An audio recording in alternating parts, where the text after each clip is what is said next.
Welcome to BLS updates. Update తెలుసుకునే ముందు channel subscribe చేసి షేర్ చేయండి. సంగంలోని స్థానిక ఇరిగేషన్ గెస్ట్ హౌస్లో బీజేపీ రాష్ట్ర కార్యవర్గ సభ్యురాలు కాకు విజయలక్ష్మి పండిట్ దీన్ దయాల్ ఉపాధ్యాయ జయంతి వేడుకలను నిర్వహించారు. ఈ సందర్భంగా ఆయన చిత్రపటానికి పూలమాలలు వేసి నివాళులర్పించారు.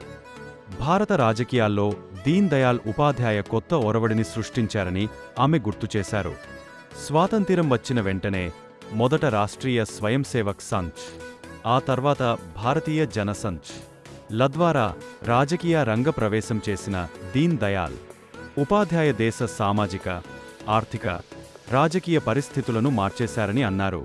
ఆయన అందించిన ఆలోచనలు నేడు భారతదేశానికే కాకుండా ప్రపంచ సమాజానికి కూడా మార్గనిర్దేశం చేశాయని పేర్కొన్నారు.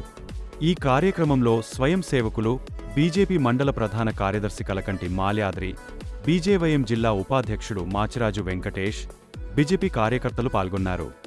ఎప్పటికప్పుడు ఇటువంటి సమాచారం కోసం బిఎల్ఎస్ అప్డేట్స్ని సబ్స్క్రైబ్ చేసుకొనగలరు.